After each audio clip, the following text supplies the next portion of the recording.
আজ আমি নিয়ে চলে এসেছি তোমাদের সামনে Jonathan Strange and mister Norrell series নিয়ে।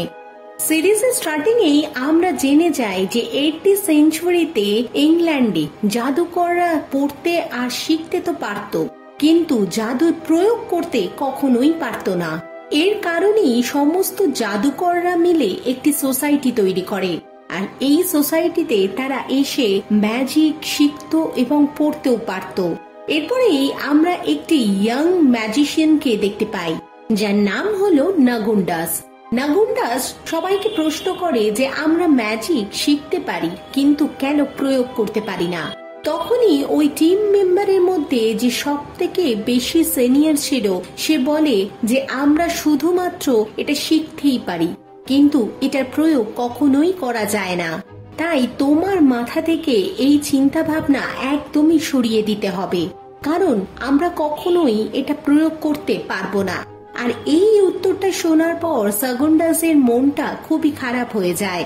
সে একদমই নিজের মনটা দুঃখী বানিয়ে সে ওখান থেকে উঠে চলে যায়। নেক্সট ডে মর্নিং এ সাগুন্ডাসের সাথে আরো একজন মেম্বারের দেখা হয়, যার নাম হানিফুড। সেও একই মত সাগুন্ডাসের সাথে। সে মনে করে ম্যাজিকের অবশ্যই প্রয়োগ করা উচিত। তাই তারা দুজনে মিলে একটি জায়গায় চলে যায় যেখানে প্রচুর পরিমাণে জাদুর বই রাখা থাকে, আর ওখান থেকেই তারা আরো একজন ম্যাজিশিয়ানের কথা জানতে পারে, যার নাম নরেল। নরেল এখন এমন একটি জায়গায় থাকে সেখানে খুব সচরাচর কেউ গিয়ে পৌঁছাতে পারে না। তাই তারা দুজনেই ডিসাইড করে নেয় তারা যেভাবেই হোক নরেলের কাছে পৌঁছাবে, কারণ নরেল এমন একটি ব্যক্তি যে এখনো পর্যন্ত ম্যাজিকের প্রয়োগ করে চলেছে। রাস্তায় যেতে যেতে সাগুন্ডাস বলে ওঠে হানিফুডকে যে রাস্তায় একদিন চলতে ফিরতে একজন ম্যাজিশিয়ানের সাথে আমার দেখা হয়, যে রাস্তায় দাঁড়িয়ে দাঁড়িয়েই ম্যাজিক করছিল। সে এমন একটি সিক্রেট আমায় বলে যার বদলে তাকে অনেক টাকা পয়সা আমায় দিতে হয়।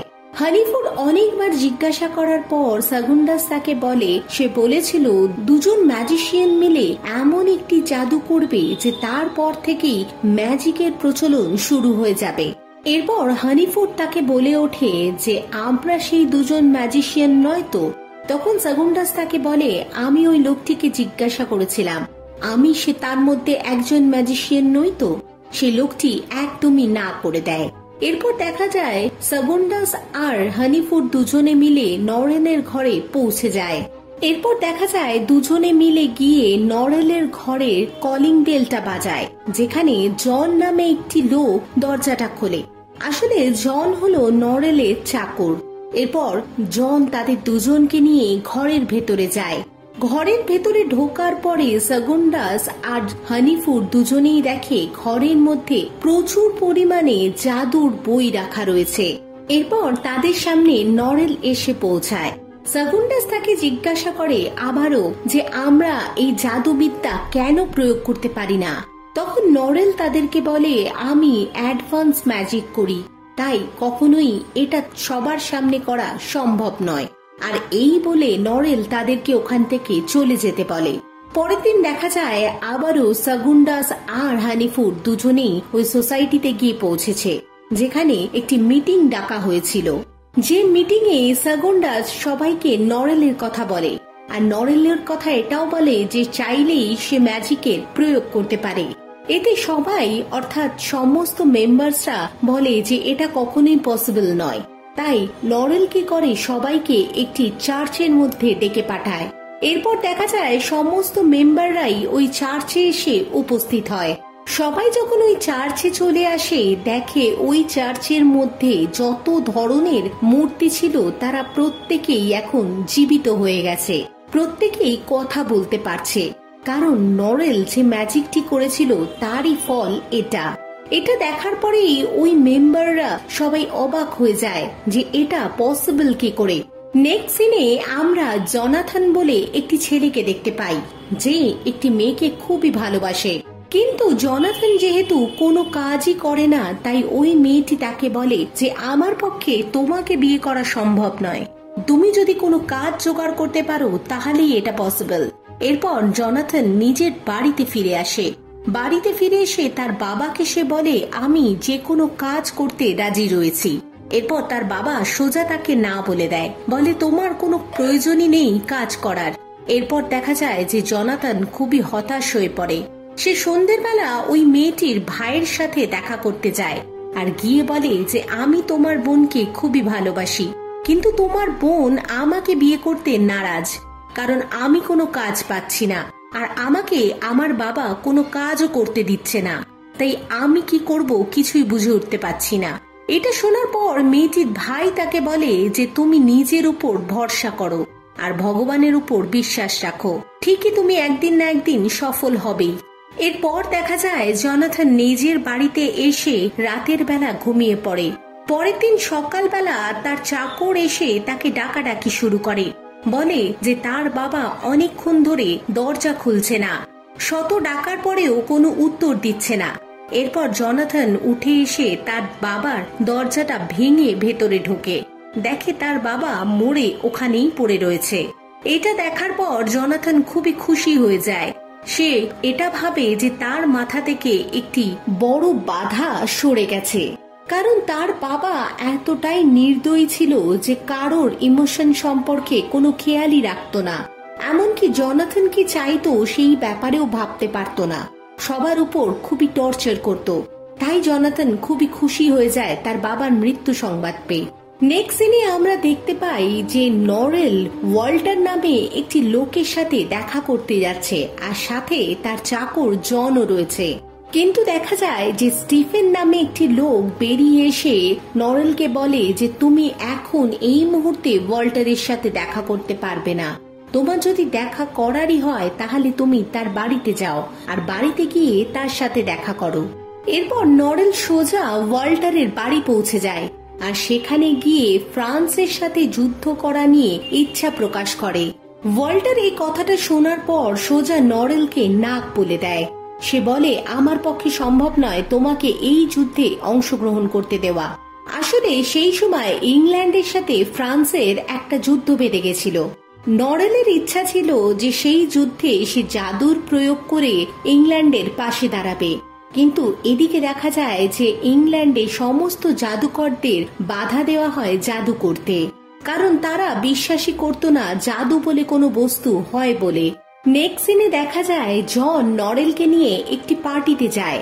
নরেলের ওই পার্টিতে যাওয়ার কোনো ইচ্ছাই ছিল না, কিন্তু জন এতটা জোরাজোরি করেছে যে সে ওই পার্টিতে যেতে বাধ্য হয়। গিয়ে দেখে ওই পার্টিতে প্রচুর ভিড়, তাই ওখান থেকে পালিয়ে একটি রুমে নিজেকে লক করে নেয় নরেল। কিছুক্ষণ বাদে নরেল যখন দেখে যে তার চারিদিকে অনেক বই রাখা রয়েছে, সে একটি বই নিয়ে পড়তে শুরু করে দেয়। তখনই ওখানে ওই রুমে দুটি লোক আসে আর এসে তাদের কথাবার্তা স্টার্ট করে, আর কথাবার্তার মধ্যেই তারা নরেলের নাম নিতে থাকে। নরেল কিছুক্ষণ শোনার পর তাদেরকে বলে ওঠে যে তোমরা যে লোকের কথা বলছো আমি সেই ব্যক্তি, আমার নামই নরেল।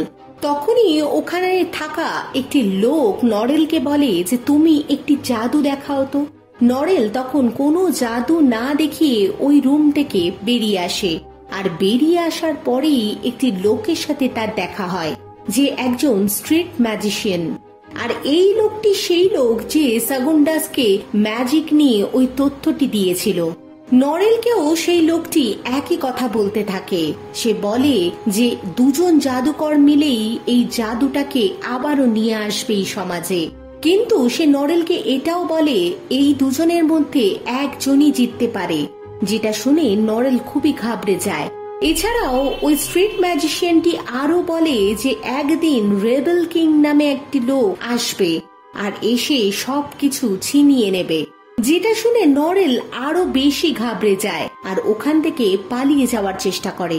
নিজের বাড়িতে আসার পর সে তার চাকরকে ডেকে বলে যে তুমি যাও আর ওই স্ট্রিট ম্যাজিশিয়ানের উপর নজর রাখো। এরপর জন চলে যায় ওই স্ট্রিট ম্যাজিশিয়ানের উপর নজর রাখতে। বাড়ি ফাঁকা অবস্থায় ওখানে ড্রলাইট আর তার এক সাথী রাসেল ওখানে আসে। এসে বলে নরেলকে যে তুমি আমাকে একটি ম্যাজিক দেখাও, তাহলে আমি তোমার সাথে ওয়ার অফিসারের দেখা করিয়ে দিতে পারি। এটা শোনার পর নরেল তাকে বলে যে আমি কিছুদিন আগেই ওয়ার অফিসারের সাথে দেখা করে এসেছি, আর এটা কোনোভাবেই আর সম্ভব নয়। তখনই ড্রলাইট তাকে বলে যে সম্ভব, কারণ গতকালই ওয়ার অফিসারের ফিয়ান্সে মারা গেছে, আর তুমি যদি তোমার ম্যাজিকের মাধ্যমে তাকে জীবিত করে দিতে পারো তাহলেই একমাত্র সম্ভব তোমাকে ওয়ার অফিসার তার নিজের টিমে নিয়ে নেবে। এটা শোনার পর মিস্টার নরেল প্রথমে তো রাজি হয়নি, কিন্তু অনেক ভাবনা চিন্তা করার পর রাজি হয়ে যায় সে। নেক্সট সিনে দেখা যায় জন যখন ওই স্ট্রিট ম্যাজিশিয়ানের উপর নজর রাখছিল, স্ট্রিট ম্যাজিশিয়ানটিও বুঝে যায় যে তার উপর কেউ নজর রেখে চলেছে। এরপর সে পিছন দিক থেকে এসে জনের পকেটে হাত ঢুকিয়ে দুটি স্পিরাল তুলে নেয়। এরপর দেখা যায় জন আর ওই স্ট্রিট ম্যাজিশিয়ানের সাথে দুজনের মধ্যে ঝামেলা লেগে যায়, যেখানে জন তাকে জিজ্ঞাসা করে যে তুমি মিস্টার নরেলকে কেন ভয় দেখাচ্ছ। স্ট্রিট ম্যাজিশিয়ান তাকে বলে যে আমি এটা তাকে ভয় পাওয়াইনি, আমি তাকে সত্যি কথাটাই বলেছি। এরপর জন তাকে জিজ্ঞাসা করে যে তুমি কি করে জানলে যে এটাই ভবিষ্যতে হতে চলেছে। তখন ওই স্ট্রিট ম্যাজিশিয়ান তাকে বলে যে এক না একদিন রেভেন কিং নিশ্চয়ই আসবে। স্ট্রিট ম্যাজিশিয়ানের কথা শুনে জন তাকে প্রশ্ন করে রেভেন কিং তো শুধুমাত্র বইতেই রয়েছে, এটা সত্যি কি করে হতে পারে? তখন স্ট্রিট ম্যাজিশিয়ান তাকে বলে যে রেভেন কিং এর লেখা বই আমার কাছে রয়েছে, যেটা নিজে রেভেন কিং লিখেছিল। এই কথাটা শোনার পর জন তাকে বলে যে আমি তোমার কোনো কথাই বিশ্বাস করছি না।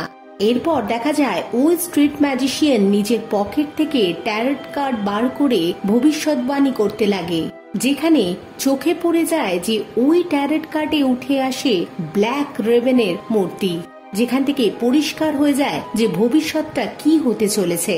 এরপর হঠাৎই ওই স্ট্রিট ম্যাজিশিয়ান ওখান থেকে ভ্যানিশ হয়ে যায়। জন তাকে শত খোঁজার পরেও পায় না।